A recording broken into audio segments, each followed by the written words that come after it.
Painting terrain does not have to take forever. And in this video, I'm going to show you how to turn this into this, using nothing but some cheap makeup sponges to get 98% of the way there. And the best part is it's fast, easy, and it looks great on the table. What's good, mini crafters? My name's Samuel, and not only do I paint minis and make dioramas, but occasionally I also dabble in other parts of the hobby as well. In today's case, I'm dabbling into knocking out some tabletop terrain for Shatterpoint, which I've recently really gotten into. And while terrain's not always exciting to paint up, without it, our games and our displays can fall a bit flat and look lame. So I thought I'd make a quick video on how I paint up my terrain super quick and easy, and if you have any gray terrain sitting in your closet, keep watching. A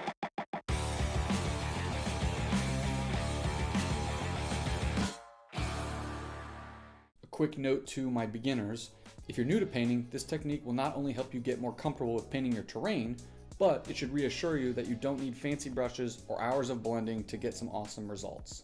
With all that being said, what all supplies are you going to need? Whatever terrain that you want painted, some water, whatever paints you have on hand or want to use, a couple paper towels, and the secret weapon, makeup sponges.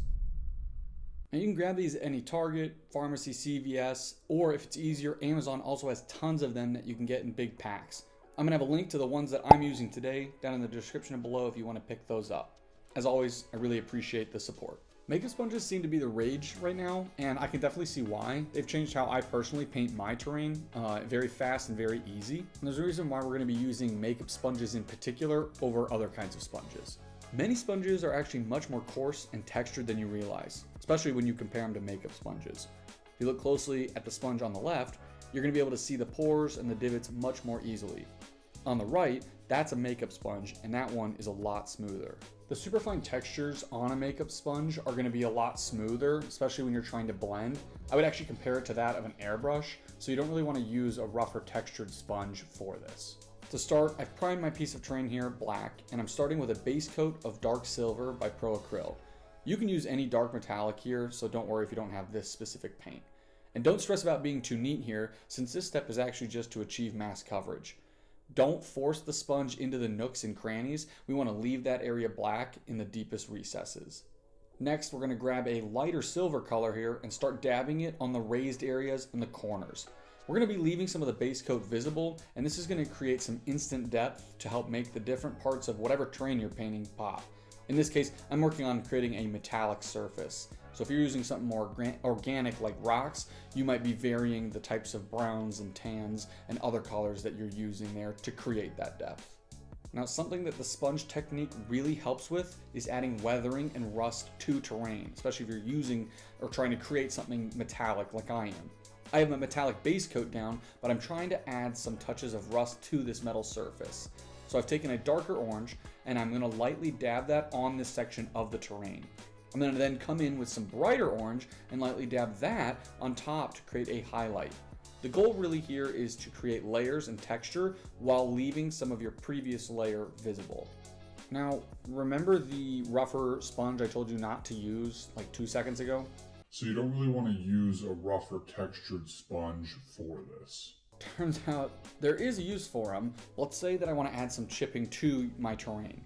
That's going to be a bit harder to do with such a smooth blend that the makeup sponge provides because it's going to look too smooth and too blended, which normally I know we're going for that in the realm of smooth blending and creamy blends and all that good.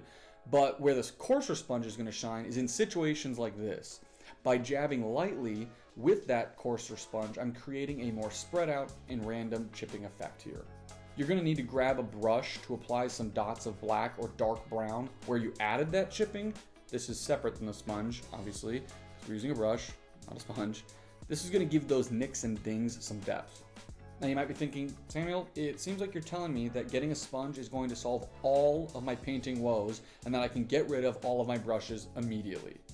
Yep, spot on. Go ahead and throw away those very expensive Kolinsky brushes. You don't need them, and whoever told you to get them, they're wrong, because sponges are the way, the truth, and the sponges are going to get you 90 to 95% of the way there, but you're going to need a brush to get some of that finer detail work in place.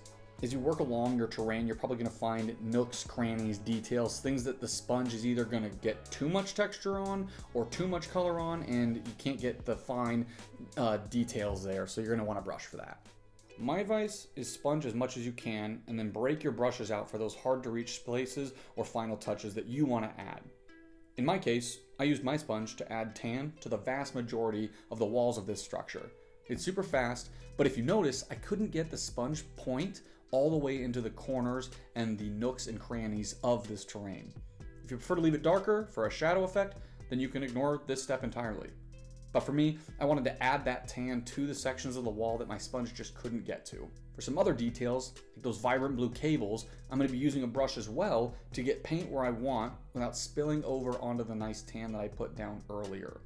I could use the sponge with blue paint on it and try to dab it lightly, but if it goes over those cables, now I've ruined that tan that I just spent time making tan. Here you can see the difference in going that extra step and using the brush, and it's super quick and effective, but it's also entirely optional. If you just want to get the terrain on the table and have it look great, you can just sponge messily or kind of messily and get it looking 95% of the way there. I feel like I'm contradicting myself every 2 sentences because I just said if you don't want to get blue from my cables, if I didn't want to get that on the tan, don't use the sponge. But now I'm about to show you something where you do want to get the overspill effect, not on the cables, but it's a cool effect and you can do it using the sponge, whereas a lot of people will use an airbrush for this. And I'm going to tell you what the secret is, or I could just continue to go and talk and ramble. One last thing that we can do with these sponges is some super easy OSL, or object source lighting. I plan to do a video solely about this technique and the process in the future. But here's the quick and dirty version. For this front light, I want it to glow a yellowish green color. And to start, I'm going to be base coating the area in a deep red, covering the areas around the light, as this is where the light would be casted from that light if it was real. I'm then going to be taking a pink and sponging that on, leaving some of the red visible from the previous layer. After that, I take an orange and repeat the process, covering less of the area. Basically, I'm slowly building up a transition from the dark red to the yellow that I want to end on. Speaking of yellow, I take a darker yellow and sponge that on, and then I'm going to finish this all off with a lighter yellow color as the final sponge color. Now, as I kind of show you how that light turned out in that process I just showed you, I'm going to be honest, I don't really like how it turned out. The steps weren't wrong themselves. I think I just got overzealous and over-sponged. And in the past, this sort of disappointing outcome would really have bothered me and gotten in my head mentally. But guess what? There's more lights on the building. I have another sponge, and I know what not to do.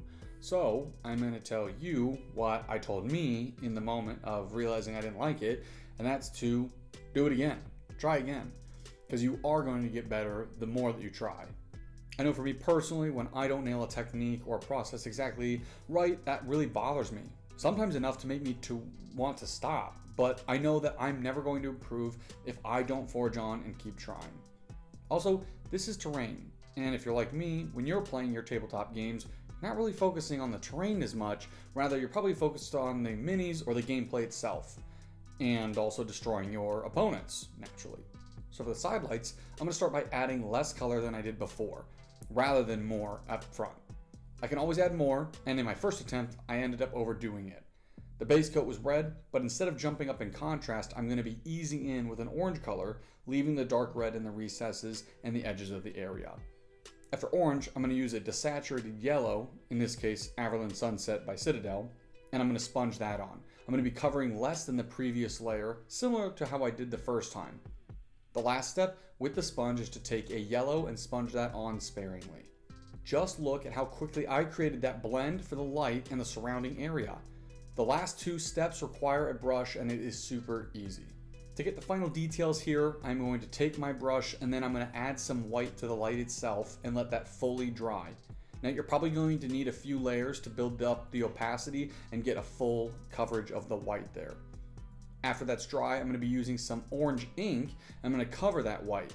That ink is translucent and it also has a high pigment density, so it's really going to pop. Basically, it's going to show that white through the ink, but it's also going to be vibrantly orange. And then I'm going to hit a few edges with dark silver to create some good contrast, and we're golden.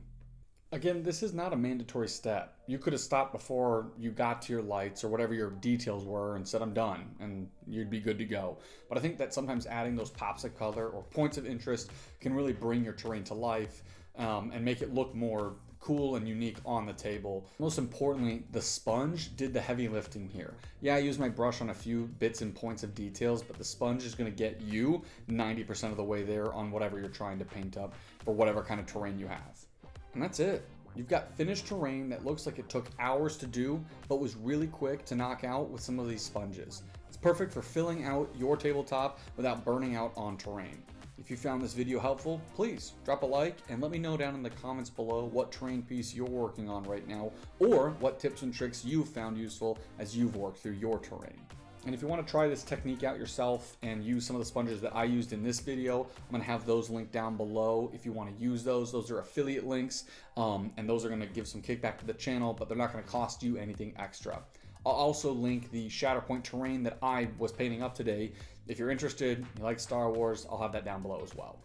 And if you don't need any sponges and you're not looking for new terrain, you can also support the channel by subscribing, sharing with your hobby nerd friends, especially those that are saying that they are avoiding painting terrain because it takes too long. You can send them this video to prove to them that it actually doesn't take that long. And if you're going to be looking for some other techniques, I have another video where I show you how to make some really easy weathered wood. I'm going to have that video linked at the end. You want to watch that. Hope that you enjoy it. And until next time, keep on crafting.